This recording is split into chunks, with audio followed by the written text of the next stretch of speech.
Hey, everybody, it's your hospitality friend Glenn here, and welcome to the newest episode of Icons and Experts, brought to you in conjunction with my great friends over at the Extended Stay Lodging Association. Be sure to check them out right here below. Every other week, we're either highlighting a person who's an icon in our industry or helping you succeed in the business of extended stay. Today, we got a great one. Why? Because we've got McClure, CEO of Gulf Coast Hotel Management out of Dallas, Texas. Ian is investing in 30 extended stay hotels right now, all Echo Suites. We're going to get into that. But first, I want to thank our friends over at Delasart Hospitality for supporting the show. They're, of course, the leader in third-party management of extended stay properties with more than 22 years of experience. They're the only hospitality company offering three key services, whether together or separately: full management, remote sales support, remote revenue management services. Be sure to check them out at delasart.com. All right, so today we're going to be talking to Ian all about how he's investing in these 30 properties. I'm going to be joined by co-host David Wilner, SVP of Franchise Development with Wyndham Hotels and Resorts. You're going to love this because we're going to talk all about how operational efficiency drives hotel design, reducing labor and increasing speed, the importance of standardized hotel rooms for scalability, the benefits of brand power, insights into creating new hotel properties from the developer's perspective. That's Ian's perspective, not the brand's perspective. Plus, location strategy, site selection criteria, interest rates, how they're affecting long-term confidence, and advice for you, the investor. Thanks so much for watching. Enjoy the show and stick around to the very end for an exciting announcement. David Wilner, so great to see you. Our first time co-hosting an ESLA Icons and Experts show together. Looking forward to working with you. Glad, it's awesome to be here, man. Thanks. So, out of my 25 years, this is the first time of being on the podcast. I feel like I've actually made it. So I was going to say, I like you to avoiding it this long, but now you're trapped. And we're going to be pulling in one of your top developers over here. So today's going to be a little weird show, guys. We're going to be talking a little bit about hotel development through the prism of Echo Suites, an exciting new brand that coincidentally happens to be brought to us by Wyndham Hotels and Resorts. And David, so you ready? Why don't you introduce our guest today? How's that? yeah, absolutely. The one and only Ian McClure from Gulf Coast Development in Dallas, Texas. Ian, great to see you, my friend. Good day, everybody. Glad to be here. Happy. Hey, as we're recording this, it was great seeing you guys 2 weeks ago. Yeah, I know it was last week, but we're going to run this in a week. It was great seeing you guys 2 weeks ago at the lodging conference, and the excitement about the extended stay business. I don't know if we're peaking with excitement, but it's unbelievable right now. Ian, I think a natural place to start is you not only double down or triple down on creating Echo Suites, you're doing 30 extended stay properties right out of the gate. This first one in Plano, Texas opened, 7 more coming in the next 6 months, 10 under construction. Whoa, man. Why do you believe in this segment so much that you're going ahead with such a massive plan of development? It's the operating model, and it's partnering with Wyndham, and together it's turned out to be an incredible partnership. We got into the business many years ago in terms of how this asset class works and how the operating model really works. And through that journey, have been really able to hone this particular box and this particular distribution model that we have now, and working with Echo Suites and Wyndham. And 30 was a start. We've got the ones, as you mentioned, got one open right now. Many are about to open in the next several months, and they're starting to line up across the country, which has been great. Wow. David?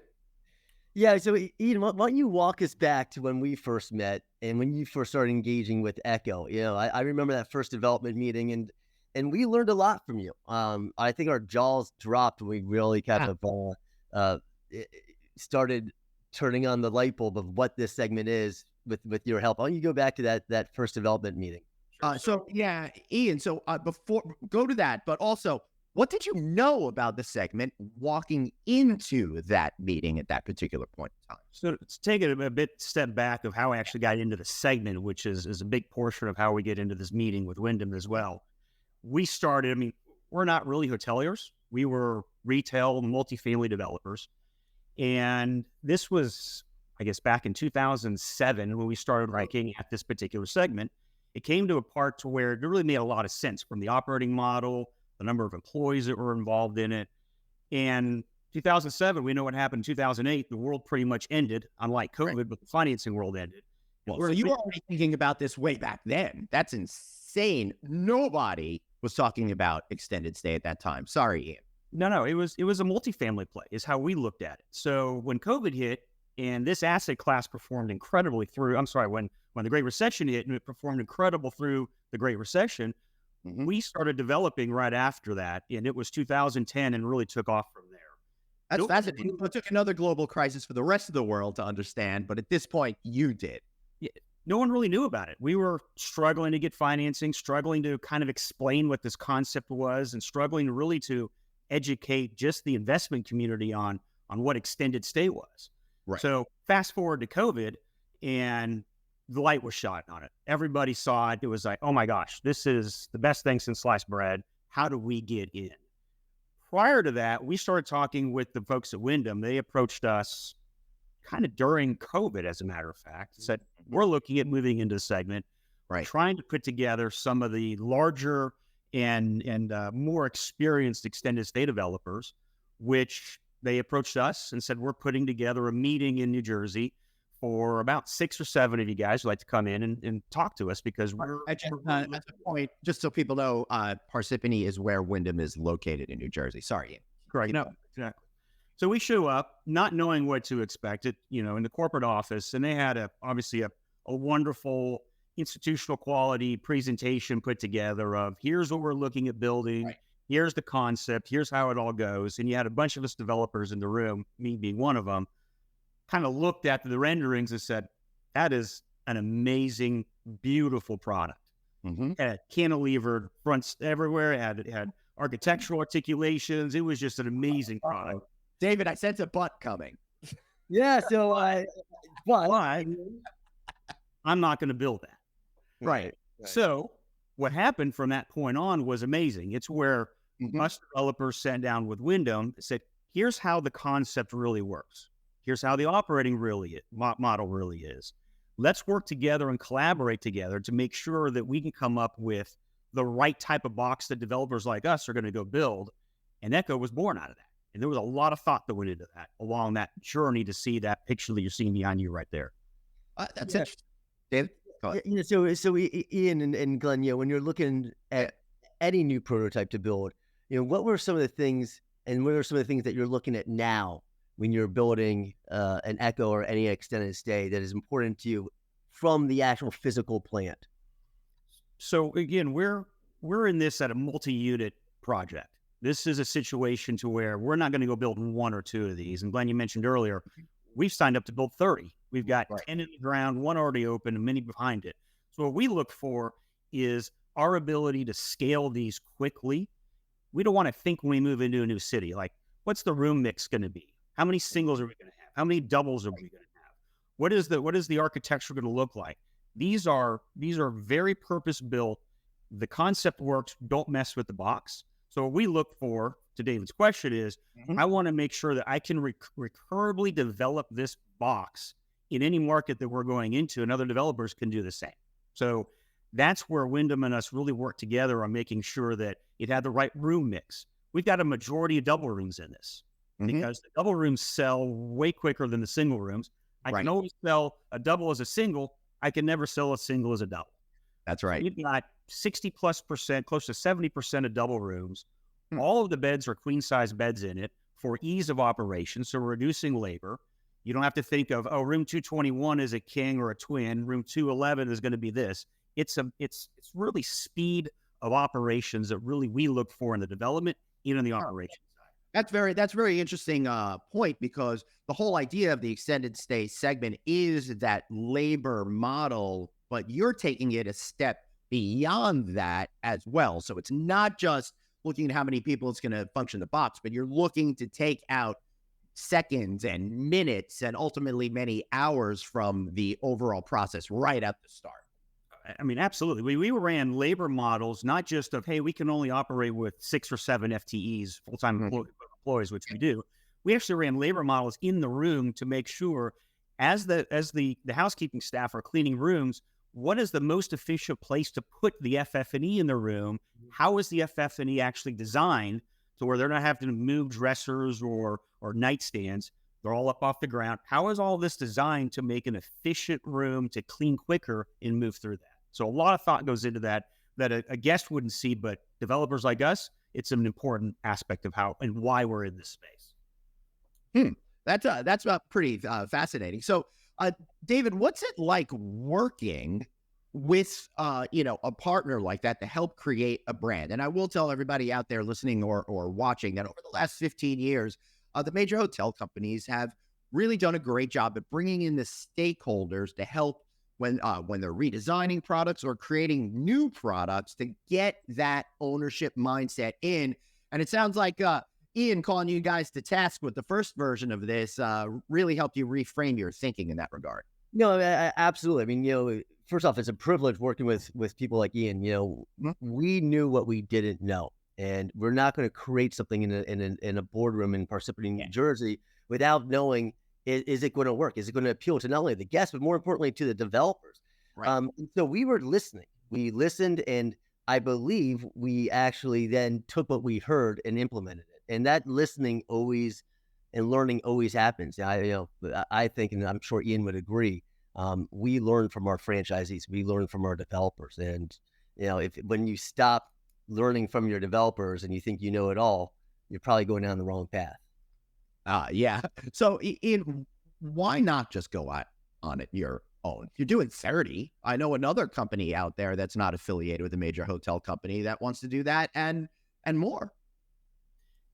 In my opinion, brand matters. I mean, this is a situation to where from financing, lending, any type of exit, which may ever happen down the road, brand matters from that side of it, because again, we're real estate investors, but also just from the distribution, the technology, the know-how of global sales, things that we're developers, we're not going to go and create that type of a situation. So brand matters huge, but also the type of brand matters huge. So in this particular space, so it's the economy mid-scale extended stay, you're going to want to go with the brand who specializes in the economy and mid-scale guests. What better brand to do it with the largest franchisor in the world that specializes in that segment than Wyndham?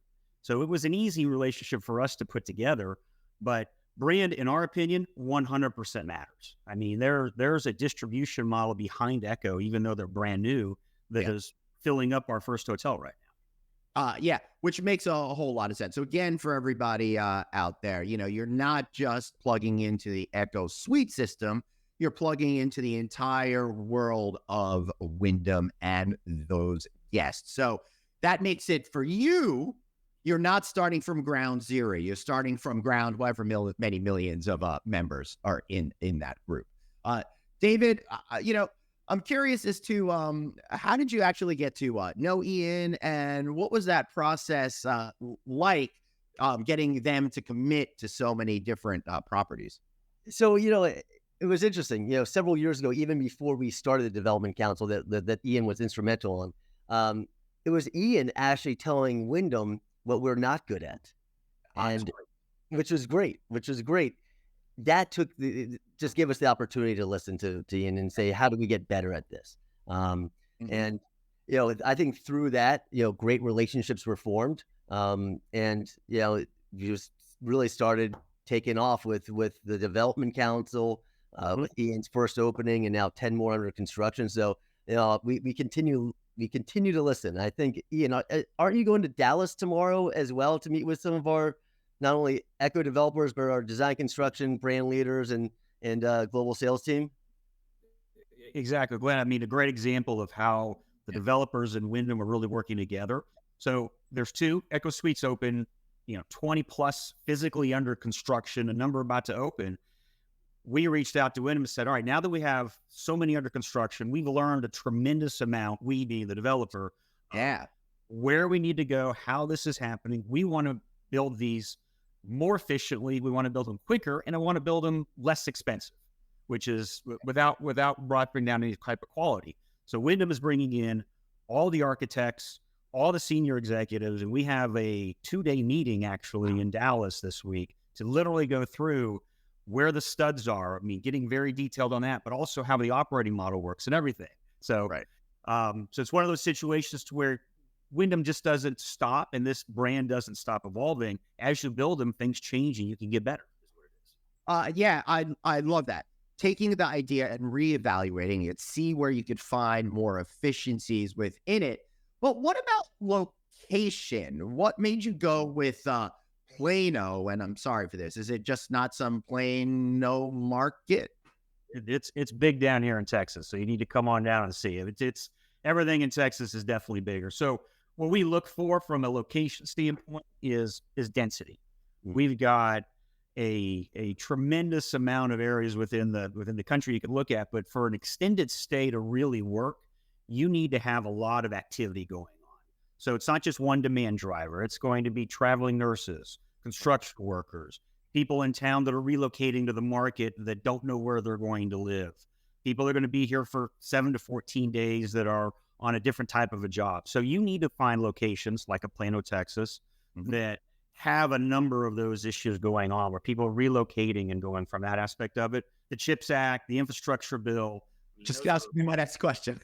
Giant stuff and everything like that. So you want to be where that's happening. This really isn't a leisure. In fact, not really isn't. It's definitely not a leisure type of a guest. Right. Not having people show up and, hey, I'm going to Disney World for 2 or 3 days. I'm going to stay here. That's not it. But I am going to have the people that are going to be working at Disney World who are redoing the rides or redoing some of the infrastructure for another 6 or 7 weeks. That's my guest. So you want to be where things are happening is how that goes. Right. David? Yeah. So, Ian, what also interests me is the way that you select your sites within these markets. Talk a little bit about, what is that extended stay site in the right market? So we got density. That's the biggest part of it. So rooftops really are what we're looking for. We're looking for businesses. So what we're also looking for then is visibility, because let's face it, not everybody knows what an Echo Suites is when they're driving down the road. So we want we're geeks in this business, but the average person won't realize there's like one of them, right? That's it. Yeah. When you're driving down the highway, you want to be able to see the building. So sites that we look for in it are on hopefully highway frontage, either the first or second pad back. So there's some significant traffic visibility. Signage in our world is giant. So if we're able to get an EMC sign, or we're able to have some kind of electronic lettering on the building, giant as well, so we can explain really who we are. And then what's not really important for us is a hard corner. Mid-block is fine. Our guest is going to find us. Remember, they're there for 7, 14, 21 days. This is a situation where they're just making a spur of the decision to stay there that night. They're looking for us. So once they get there, 3 left turns and a right turn is not a problem for us if you're mid-block. So visibility and density are really the 2 top things we look for in the particular markets that have everything else that we're looking for. So what other markets are you now doing in? So we're currently developing Dallas-Fort Worth area. We have a number of projects there. Let me just throw in the Dallas-Fort Worth corridor is the fastest growing corridor right now in the United States. So that makes true. Please continue, Ian. It's huge. The development in these areas, you drive down the street and it just cranes everywhere you go. Yeah. Austin, Texas, another one, which is just exploding. Houston, Texas, exploding. Orlando, Florida, Denver, Colorado. Those are the areas that we're really looking at along those lines from our standpoint. But other developers are hitting other big cities as well. Yeah, it's amazing to look at, the Phoenixes, the Salt Lake Cities, the Denvers. I mean, the demand for this product is so huge. And, one thing that we keep hearing about is more supply being added. Right. What I don't think people talk enough about is how much the demand continues to increase for extended stay and for this segment in particular. Where you're seeing this population growth happening, when you're seeing this, as Ian said, the cranes going up, the demand is out there, continues to increase. And I don't know if Ian agrees with me. I'm not so concerned about the supply that is also growing. No, I mean, 100%. If we were, we wouldn't have committed to build 30 plus hotels with the Echo Suites from that aspect of it. Let's be honest. So demand is always something, and supply is something you want to always manage and look at. Pick any major flag. There are a tremendous amount of guests staying in transient hotels right now tonight that are there for 7, 12, 14 nights. Those are the guests I'm after. Now, what those guests don't get in those transient hotels, they're not getting a full-size kitchen with a two cooktop burner and a microwave or in a dishwasher. They're not getting the castability on a 50-inch TV or an upgraded bed. They're not getting any of that stuff that makes it more comfortable to live in that room, so to speak. So when you look at what supply is coming online, all the big brands are naming it, and some are jumping in just because they have to jump in. There's a lot of demand that hasn't even stayed in extended stay hotels that we're now able to pull out of those transient hotels and put it into our extended stay hotels. Yeah, every report that I see is the demand is much deeper than people realize. And the reason why this is like the new gold rush in the hospitality industry is because people have awakened finally to that demand that was already there and is now increasing with the way that culture has changed and these bills that we've been talking about. Ian, I'm curious as we move to the other part of the final part of the conversation. You're doing 30 of these, and you committed to them at a particular time in the market where interest rates are extremely unfavorable compared to what happened in the immediate aftermath of the Great Recession, where interest rates dropped basically to zero, training an entire generation of developers to think that money could be free.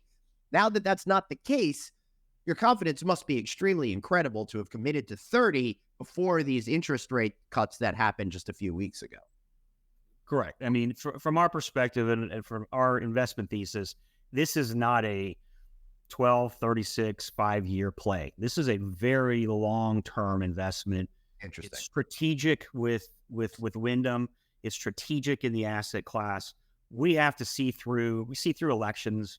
You see through interest rate hikes. You see through economies.